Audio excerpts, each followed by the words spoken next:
Friends, आप सबका स्वागत है आपके अपने यूट्यूब चैनल फार्मा एमसीक्यू में। तो आप सभी का जो है कल जो 26 है, तो आप सभी का जो है पीजीआई का जो प्रिपरेशन कर रहे हैं, जिन्होंने फॉर्म भरा था, तो उनका पीजीआई चंडीगढ़ का फार्मासिस्ट का एग्ज़ाम है। तो आप सभी को ऑल द बेस्ट आपके एग्ज़ाम के लिए। ओके। तो अच्छे से आपका जो है एग्ज़ाम करके आना है। अभी देखिए इस वीडियो में अभी कुछ क्वेश्चंस हम देख ही लेते हैं, है ना। देखिए स्टार्ट करते हैं। और देखिए स्टार्ट करने से पहले, अगर आप लोग चैनल पर नए हैं, आपने चैनल सब्सक्राइब नहीं किया है, चैनल को प्लीज़ सब्सक्राइब कीजिएगा। वीडियो को लाइक करना, शेयर करना, कमेंट करना, बेल आइकन को प्रेस करना, ताकि जो आने वाले वीडियोस होते हैं उनके नोटिफिकेशंस आप लोग को मिल सके। ओके। देखिए क्वेश्चन है, देखिए world AIDS day celebrated on. तो मैंने आप लोगों से पूछा था, बिल्कुल सही आप लोगों ने इसका आंसर दिया था। ओके। सभी का आंसर बिल्कुल सही आया था। वो आया था, क्या आया था, ऑप्शन बी आया था, 1 दिसंबर, 1 दिसंबर जो होता है। ओके, बिल्कुल सही बताया आप लोगों ने। देखिए statement to be sold on retail on the prescription of registered medical practitioner is as per B schedule of drug and cosmetic act. ठीक है, तो ये आरएमपी की प्रिस्क्रिप्शन से जो होती है दवाइयाँ जो बेचनी होती है ना, तो ये प्रिस्क्रिप्शन ड्रग आप लोगों से पूछा किस में आती है, तो सिंपल आपका ये आती है शेड्यूल। कौन से शेड्यूल में आती है? शेड्यूल एच में आती है। तो शेड्यूल से मैंने आपको बता ही रखा है, इंपॉर्टेंट है ना। Next, which of the following method is use to sterilize metal syringes. तो देखिए मेटल सिरिंजेस के लिए ड्राई हीट स्टरलाइजेशन यूज़ करना है। ठीक है, जो मेटल और ग्लास वियर्स सब ये होते हैं, इनके लिए ड्राई हीट स्टरलाइजेशन यूज़ करते हैं।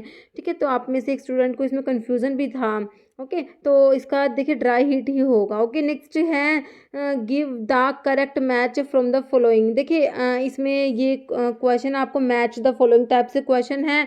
ठीक है, देखिए इधर आपको क्या लिखा हुआ है, कैटेगरी ऑफ एल्कलॉइड्स लिखे हुए हैं, और मतलब कि इधर एल्कलॉइड्स की कैटेगरी है और इधर एल्कलॉइड्स के नाम लिखे हुए हैं। ओके, तो आपको इनको मैच करना है। ठीक है, तो मैंने ये जो है मैच करके ही यहाँ पे लिख दिए हैं। देखिए इमिडाजोल जो क्लास के जो एल्कलॉइड्स होते हैं, इमिडाजोल क्लास के एल्कलॉइड्स जो होते हैं आपका, उसमें कौन सा आता है?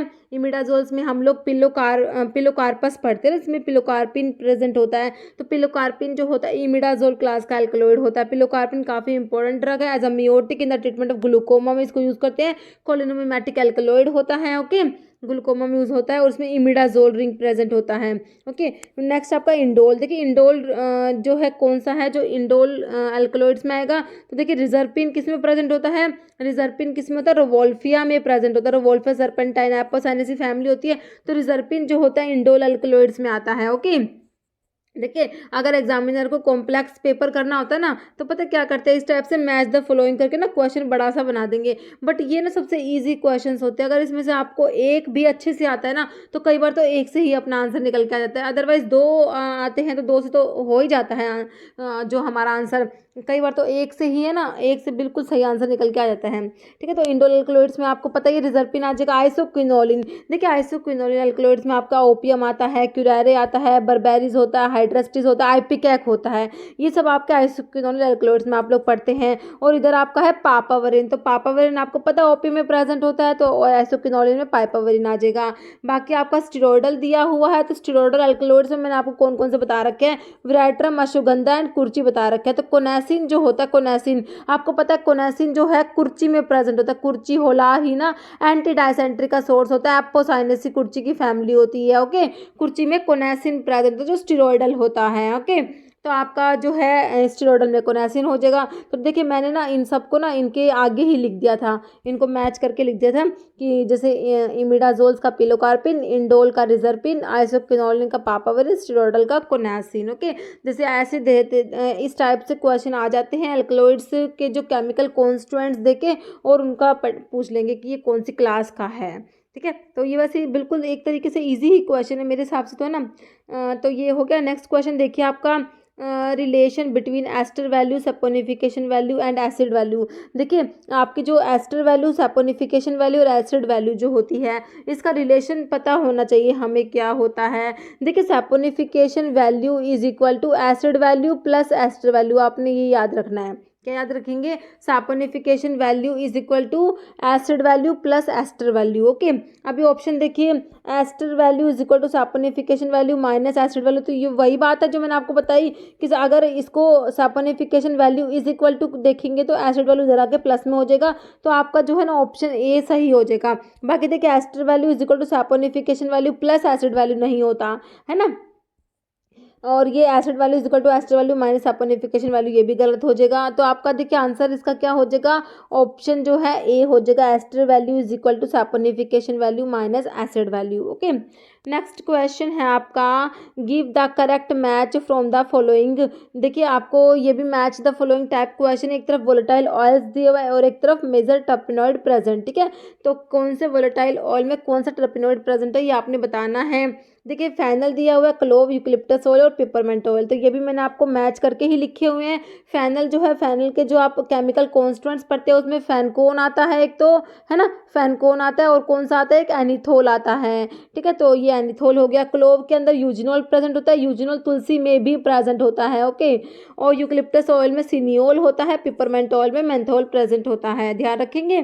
क्वेश्चन देखिए नेक्स्ट है, shake well before use label must be put on the one of the following. तो ये जो लेबल होता है शेक वेल बिफोर यूज किस पे होगा, देखिए ophthalmic gels, ocuserts, ophthalmic suspension, solutions. तो बिल्कुल सिंपल है, हमें पता है सस्पेंशंस पे होगा, तो ऑप्शन सी हो जाएगा ऑप्थेल्मिक सस्पेंशंस। ओके, नेक्स्ट है क्लोरोक्विन। तो बिल्कुल सिंपल क्वेश्चन है, बहुत देखिए आप कहेंगे मैम आपकी वीडियो में बहुत बार रिपीट होता है, तो ये देखिए ये आपके जो फार्मासिस्ट एग्जाम है डिफरेंट उनमें भी रिपीट होता है, इसीलिए मेरी वीडियोस में क्वेश्चन रिपीट होते हैं। जो रिपीट है वो समझ लीजिएगा कि इतनी ही टाइम्स आपके वो एग्जाम में रिपीट हुए हैं question. Catechu is used in medicine as, तो कैटेचू जो होता है ऑप्शन डी हो जाएगा, एस्ट्रिंजेंट होता है। नेक्स्ट है identify the group of enzyme that utilize NAD and NADP as coenzyme and catalyze biochemical reaction by the transfer of electron from one molecule to another। ठीक है, तो इसमें इलेक्ट्रॉन का ट्रांसफर हो रहा है। देखिए आइसोमरेज, ऑक्सीडोरिडक्टेज, ट्रांसफरेज, लाइगेज। देखिए इलेक्ट्रॉन के ट्रांसफर से हम समझेंगे कि ट्रांसफरेज है, बट ये ट्रांसफरेज नहीं होते, ये होते हैं ऑक्सीडोरिडक्टेज होते हैं। जब ट्रांसफर हो रहा है इलेक्ट्रॉन का तो वो तो ऑक्सीडोरिडक्टेज हो जाएंगे। ओके, अगर होता है ट्रांसफर किसी ग्रुप का, अमीनो ग्रुप है, सिटाइल ग्रुप है, मिथाइल ग्रुप है, तो वो ट्रांसफरेज होगा आपका, जैसे ट्रांस अमीनेज होता है ना, तो वो होता है ट्रांसफरेज। तो अभी आपका जो इलेक्ट्रॉन का ट्रांसफर है तो ये ऑक्सीडोरिडक्टेज होगा, तो आपका आंसर होगा इसका ऑप्शन बी राइट हो जाएगा। एंजाइम्स का वीडियो बना हुआ है, ठीक है, एंजाइम्स के ऊपर मैंने वीडियो बनाया हुआ है, उसमें आपका सारे डाउट्स एंजाइम्स के क्लियर हो जाएंगे, बहुत ही अच्छा वीडियो है, तो आप लोग देखना वो वीडियो। ओके, नेक्स्ट है, और देखिए इसमें मैंने इसका सी लिखा हुआ है ना, देखिए गलत है, ये सी नहीं होगा, ऑप्शन होगा बी राइट होगा हमारा, ऑक्सीडोरिडक्टेज हो जाएगा। ओके, देखिए इसमें लिखा हुआ है oxidoreductase is an enzyme that catalyse the transfer of electron from one molecule, the reductant, and also called the electron donor, to another oxidant also called electron acceptor। Okay,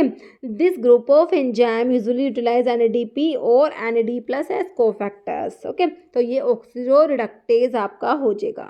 next है which one of the following is not N intravenous anaesthetics, में कौन सा नहीं आता, तो general anaesthetics का मैंने आपको बता रखा है, कौन सा इनहेलेशनल होते हैं और कौन से इंट्रावीनस होते हैं, है ना। थायोपेंटोन किस में आता है, इंट्रावीनस में। कीटामिन, हेलोथेन, फेंटेनल, तो इनहेलेशनल में आपका हेलोथेन आता है, बाकी के सारे इंट्रावीनस में आते हैं, तो आपका ऑप्शन सी राइट हो गया, halothane. Beta imidazolyl ethylamine is popularly known as, तो ये किसे बोलेंगे, बीटा इमिडाजोलाइल इथाइलमीन। देखिए ये होता है हिस्टामिन होता है, देखिए ऑप्शन सी हो जाएगा, हिस्टामिन को क्या बोलते हैं, बीटा इमिडाजोलाइल इथाइलमीन। नेक्स्ट है which of the following anti parkinsonism drug is known to act by inhibition of enzyme peripheral decarboxylase inhibitor की बात हो रही है। तो एंटी पार्किंसंस का क्लासिफिकेशन आप लोगों ने पढ़ा हुआ है, तो बताइए पेरिफेरल डिकार्बोक्सिलेज इनिबिटर में कौन कौन सी ड्रग आती है, तो इसमें आपकी आती है कार्बिडोपा एंड बेंसीराजाइड, दो ड्रग पढ़ते हैं, बेंसीराजाइड आती है और दूसरी क्या आती है, कार्बिडोपा आती है ना। आपका आंसर हो गया ऑप्शन सी कार्बिडोपा। ठीक है, तो कार्बिडोपा क्या रहता है, पेरिफेरल डिकार्बोक्सिलेज इनिबिटर होता है कार्बिडोपा एंड बेंसीराजाइड, ध्यान रखेंगे। ओके, नेक्स्ट देखिए मिल्क ऑफ मैग्नीशिया इसे, तो मिल्क ऑफ मैग्नीशिया जो होता है ये होता है 7.5 और 8% सॉल्यूशन होता है किसका, मैग्नीशियम हाइड्रोक्साइड का होता है, और ये होता है लैक्सेटिव होता है, ऑप्शन बी। नेक्स्ट है बायोलॉजिकल सोर्स ऑफ मुलेठी, मुलेठी मतलब मतलब किसकी बात हो रही है बताइए। मतलब लिकोरिस जो होता है, लिकोरिस, ग्लिसराइजा, ग्लाब्रा, लेग्यूमिनोसी, कुछ याद आया? सैपोनिन, ग्लाइकोसाइड्स, डायस्कोरिया, सफेद मुसहरी, लिकोरिस, तावरी, brahmi, ginseng, momordica, senega, quillaia and गोखरू। तो वहीं से ये आपका लिकोरिस आया, सैपोनिन ग्लाइकोसाइड्स वाला। लिकोरिस का मुलेठी भी बोलते हैं और इसका बायोलॉजिकल सोर्स हो गया आपका glycyrrhiza glabra. Option C. Family कौन सी बताई मैंने आपको अभी? Leguminosae. Tropane alkaloids can be identified bye.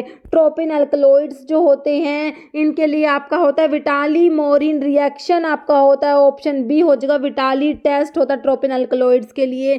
थैलेक्विन test किसके लिए होता है जल्दी से बताइए? सिंकोना अल्कलॉइड्स के लिए, सिंकोना के लिए।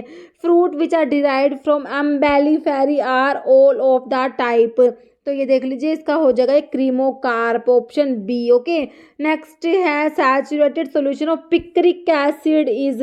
तो अल्कलॉइड्स के जनरल टेस्ट में आप पढ़ते हैं मेयर्स रिएजेंट पढ़ते हैं, वैगनार्स रिएजेंट होता है, ड्रैगनड्रॉफ रिएजेंट होता है, हैगर्स रिएजेंट होता है।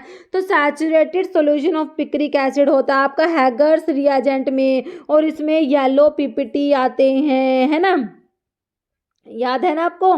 तो आपका आंसर हो जाएगा saturated solution of picric acid हो जाएगा आपका हैगर्स रिएजेंट। ओके, ऑप्शन आपका सी हो जाएगा। नेक्स्ट है कुर्ची की फैमिली पूछी है, बिल्कुल सिंपल, बहुत बार मैं आपको बताती हूँ। स्टीरोडल अल्कलॉइड्स में आपका कुर्ची आता है। होलार हीना एंटीडाइसेंट्री का सोर्स होता है। एपोसाइनेसी फैमिली होती है आपका। एपोसाइनेसी कहाँ पे दिया हुआ है? ऑप्शन बी में दिया हुआ है, एपोसाइनेसी। नेक्स्ट है secretion of testosterone by Leydig cell stimulated by. तो जो आपका होता है ल्यूटिनाइजिंग हार्मोन LH जो होता है ना, जो आप एंटीरियर पिट्यूटरी को हार्मोन पढ़ते हैं ना, उसमें आप FSH पढ़ते हैं, LH पढ़ते हैं, तो वही LH है, ल्यूटिनाइजिंग हार्मोन। तो ये क्या करता है, ये जो टेस्टोस्टेरोन का सिक्रेशन होता है लाइडिक सेल से, इसको स्टिमुलेट करता है, और इसी को बोलते हैं ICS interstitial cell stimulating hormone बोलते हैं, इसी को ही बोलते हैं LH को ही। तो आपका आंसर हो जाएगा option C, ICSH interstitial cell stimulating hormone या ल्यूटिनाइजिंग हार्मोन LH। ये क्या करता है, टेस्टोस्टेरोन का सिक्रेशन जो होता है लाइडिक सेल से, इसको स्टिमुलेट करेगा। नेक्स्ट क्वेश्चन है chronic poisoning of lead is also known as. तो इसको क्या बोलते हैं? इसको बोलते हैं ऑप्शन बी, प्लम्बिज्म बोलते हैं। नेक्स्ट क्वेश्चन है आपका, जिसका आंसर आप लोग कमेंट बॉक्स में देने वाले हैं। Which of the following is not an amino acid. इनमें से अमीनो एसिड कौन सा नहीं है? Alanine, glycerine, leucine, serine. ठीक है, आप कहेंगे मैम कितना सिंपल क्वेश्चन, लेकिन इस टाइप के सिंपल क्वेश्चन भी आते हैं एग्जाम में। ओके, तो इसका आंसर आपको कमेंट बॉक्स में देना है। इस वीडियो में इतना ही। अगर आपको वीडियो अच्छी लगे तो लाइक करना, शेयर करना, और चैनल पर नए हैं तो मेरे आप लोगों से रिक्वेस्ट है कि चैनल को प्लीज़ सब्सक्राइब जरूर करना। ओके, और आपके जो आपका जो कल एग्जाम होना उसके लिए आपको ऑल द बेस्ट। आप अच्छे से एग्जाम करके आना, और एग्जाम होने के बाद क्वेश्चंस जो हैं आप शेयर कर सकते हैं मेरे साथ। Okay, thank you.